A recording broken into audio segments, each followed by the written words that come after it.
आपकी समस्या का समाधान किसी पर है तो वो आपके पास खुद के पास है। इस देश में एक पुस्तक है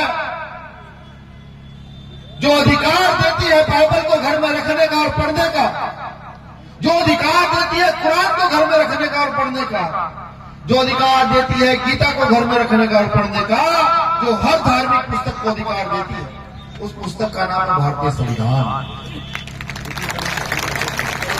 अगर आप बाइबल के साथ साथ भारतीय संविधान को पढ़ना शुरू करें तो इस देश के प्रधानमंत्री की इतनी हैसियत नहीं कि आपको क्रिसमस मनाने से वो रोके, उनकी भी इतनी हिम्मत नहीं। अगर आपने संविधान का आर्टिकल 19 से आर्टिकल 28-25 तक पढ़ा होता तो मुझे लगता है ये समस्या आपके सामने नहीं आती।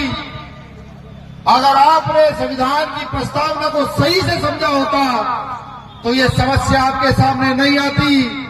मुझे बखूबी याद है पिछले साल उत्तराखंड के रुड़की क्षेत्र में एक बहुत पुरानी मस्जिद को तोड़ने का एक आदेश आया था। मुझ तक सूचना पहुंची, मैंने वहां के प्रदेश अध्यक्ष को जब सूचना दी और प्रदेश अध्यक्ष जब गए वहां चर्च के अंदर, माफी चाहूंगा चर्च की बात कर रहा था, चर्च के अंदर जब गए तो प्रशासन की हैसियत नहीं हुई वो चर्च को हाथ लगा। उसी साल हरियाणा के जमुनानगर में जब एक चर्च को तोड़ने की बात आई और हम लोगों पर सूचना आई तो हमारी पूरी टीम वहां गई। प्रशासन की हिम्मत नहीं पड़ी कि चर्च को हाथ लगा। आप समझिए ऐसा क्यों है? ऐसा इसलिए है कि हमने जाकर के प्रशासन को याद कराया कि यहां इन बातों पर बहस हुई है, बड़ी चर्चा हुई है और चर्चा के बाद इन कानूनों को अस्तित्व में लाया गया। अगर आपको पढ़ने का मौका मिले तो 6 दिसंबर 1948 में चर्चा हुई थी संविधान के आर्टिकल 19 से 25 के बीच में। जो आर्टिकल आपको समानता का अधिकार देता है, धार्मिक अधिकार देता है, उस पर चर्चा हुई थी, बहस हुई थी। उस बहस को पढ़ने का काम कीजिए। जब तक आप जानकारी नहीं जुटाएंगे कोई देवी देवता, कोई ईश्वर, कोई भगवान, कोई खुदा, कोई गॉड आपको बचाने के लिए आने वाला नहीं है। अगर आपको सुरक्षित रहना है तो आपको खुद खड़े होकर इस लड़ाई को मजबूत करना हो। अगर मैं क्रिसमस की बात करूं, अगर मैं ईसा मसीह की बात करूं तो जब मैं जय भीम कहता हूं तो समानता प्रतीत होती है। जब क्रिसमस की बात करता हूं तो भी समानता महसूस होती है। किसी देश में कहीं ना कहीं समानता है। ये देश समस्याओं का भंडार है। यहां इतनी समस्या है कि उनके समाधान के लिए कोई काम नहीं कर रहा। आज किसी को मुसलमान के नाम पर मारा जाता है, किसी को ईसाई के नाम पर मारा जाता है।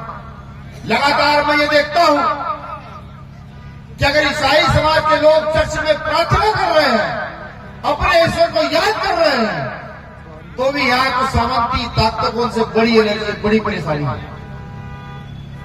एकजुट होने का समय है।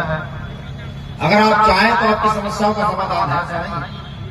अगर आप सही निर्णय लें, आपके प्रचार की जो विधि है, आप जिस प्रकार से प्रचार करते हैं, उस विधि को अगर आप भीम आर्मी के लिए प्रयोग करते हैं तो 2 से 4 साल के अंदर उन ताकतों को इस देश से उखाड़ कर फेंक दिया जाए जो यहाँ पर धार्मिक लड़ाई लड़ाने का काम करती है, जो यहाँ पर आपस में उन्माद फैलाने का काम करती है। ये आपकी समस्याओं का समाधान है।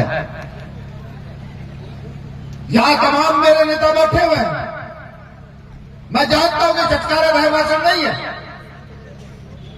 मैं ये भी जानता हूं कि ये नेताओं वाला भाषण नहीं है, लेकिन ये आपकी समस्याओं वाला भाषण है कि अगर आप इस पर काम करना शुरू कर दें तो इस देश में किसी की इतनी हैसियत नहीं कि वो आपके अधिकार छीन ले। ये पूरा देश का विश्व जानता है कि 25 तारीख को बड़ा दिन होता है और प्रकृति भी 25 तारीख को बड़ा दिन मनाती है। अगर टाइम पीरियड दिया जाए, सूर्य छुपने का और सूर्य के निकलने का समय तय किया जाए, तो ऐसा क्या है कि 25 तारीख को बड़ा दिन होता है। यानी कि कुछ ना कुछ अस्तित्व है, कोई ताकत है जो इस दिन को छोटे से बड़ा कर देती है, इसको हमें भूलना नहीं चाहिए। जब प्रकृति ये ताकत देती है, जब प्रभु यीशु के जन्मदिन ये ताकत मिलती है, तो उनको मानने वालों में कितनी ताकत होनी चाहिए कभी